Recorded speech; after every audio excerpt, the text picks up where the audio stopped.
प्रिय मित्रों, आजकल की भागदौड़ की जीवन शैली में हर कोई इंसान इस भौतिक संसार की परेशानियों में उलझा पड़ा है। किसी के पास इतना समय भी नहीं है कि वह पल भर रुककर अपनी समस्याओं का मूल कारण जान सके। इसलिए आज इस कथा के माध्यम से आप अपने जीवन की असल समस्या और अपने जीवन के असल लक्ष्य को समझ सकते हैं। आपसे अनुरोध है कि अपने जीवन के 5 मिनट्स निकालकर इस कथा को अंत तक सुनें। यकीनन जीवन के प्रति आपका नजरिया बदल जाएगा। भगवद गीता समझाती है कि आत्मा अजन्मी है, इसे कोई मार नहीं सकता, कोई जला नहीं सकता, डूबा नहीं सकता, काट नहीं सकता। लेकिन आत्मा को परमात्मा के साथ हमेशा रहने के लिए ये परीक्षा रूपी जीवन में बैठना ही पड़ेगा। इस परीक्षा के लिए परमात्मा से बिछड़ के आत्मा को पृथ्वी पे किसी न किसी रूप में जन्म लेना पड़ता है और 88 करोड़ योनियों को जीने और भोगने के बाद एक आत्मा को मनुष्य का शरीर और दिमाग मिलता है। इस सबसे बड़ी मर्यादाओं की परीक्षा में बैठने के लिए हर मनुष्य को इस पूरी परीक्षा के दौरान तरह तरह की अच्छी और बुरी भावनाओं की चक्रव्यूह में अपने ही भाई बहन और मित्रों के साथ डाला जाता है, जिसमें हर आत्मा को अपने अंदर के तामसिक और राजसिक अवगुणों से निकल के सात्विक जीवन में प्रवेश करने के मौके मिलते हैं।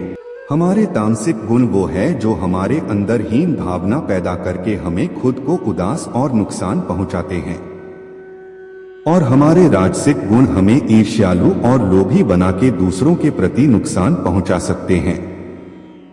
इस परीक्षा के दौरान हर आत्मा को तामसिक और राजसिक गुणों को खत्म करके अपने सात्विक गुणों से परिचित होना पड़ेगा। सात्विक गुण वो हैं जो आत्मा को अपने आसपास की हर चीज से जोड़े और उन्हें प्यार करना सिखाते हैं। परीक्षा के दौरान हर आत्मा को जीवन के चारों स्तंभ धर्म, अर्थ, काम और मोक्ष का ज्ञान पाके ही मुक्ति मिलती है। यही वो द्वार है जिन्हें समझकर ही आत्मा परमात्मा को समझ सकती है। पहला द्वार धर्म का है और शेर इसका प्रतीक है। धर्म वही है जो गीता में लिखा हुआ है। धर्म वही है जो धारण किया हुआ है, जिसे आपका दिल मानता है।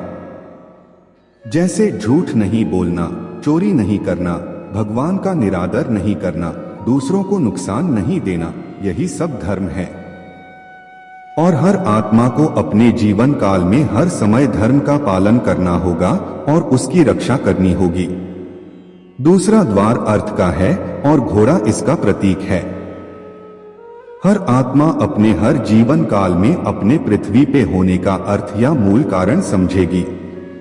इस जिंदगी में भोगने वाली चीजें और रिश्तों का आनंद लेगी। अच्छा बेटा और अच्छी बेटी, अच्छा भाई या अच्छी बहन, अच्छा पति या अच्छी पत्नी बनके हर दुनियावी रिश्ते पर खरी उतरेगी और इस परीक्षा को पास करेगी। तीसरा द्वार काम का है। भगवद गीता समझती है कि हर मनुष्य के अंदर काम, क्रोध, लोभ, मोह, अहंकार और ईर्ष्या जैसी 6 भावनाएं हमें अपने और दूसरों के प्रति नुकसान पहुंचा सकती है।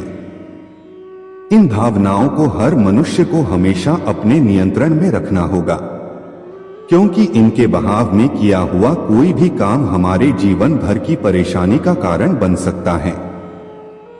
और एक आत्मा संतोष और सादगी से इन भावनाओं पर हमेशा के लिए विजय पा सकती है। चौथा स्तंभ मोक्ष का है और हाथी इसका प्रतीक है। इस परीक्षा रूपी जीवन में हर मनुष्य हर समय कुछ इच्छाएं रखता है। कुछ इच्छाएं एक ही जन्म काल में पूरी हो जाती है, पर कुछ अधूरी रह जाती हैं और उनके पूरा होने के लिए आत्मा को वापस पृथ्वी पर आना पड़ता है।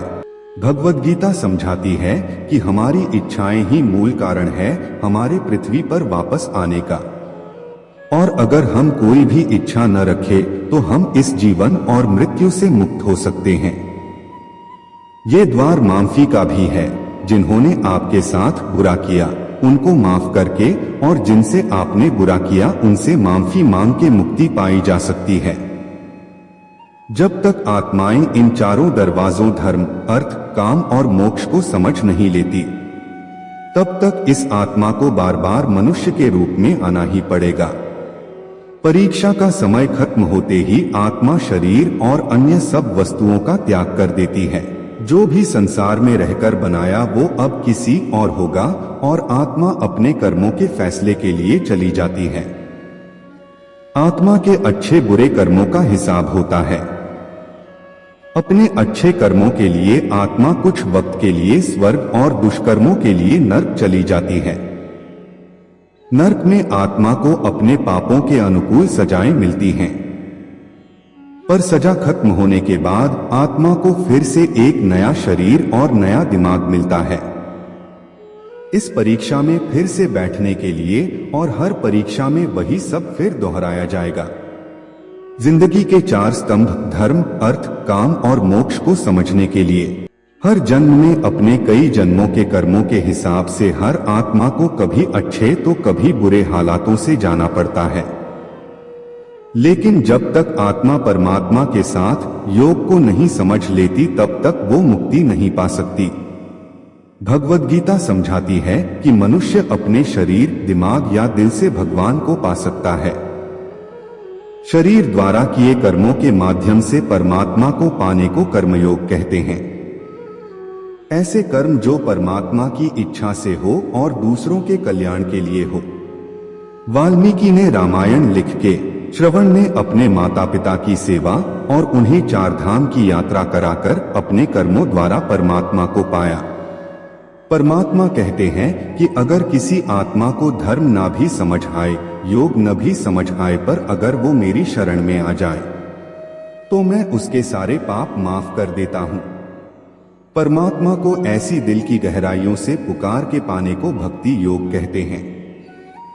चैतन्य महाप्रभु, मीराबाई और भगवान हनुमान इस योग के सबसे बड़े उदाहरण हैं।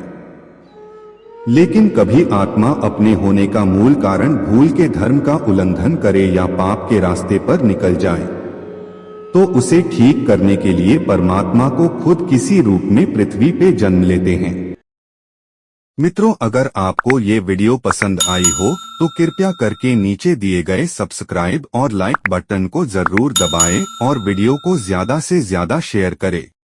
धन्यवाद।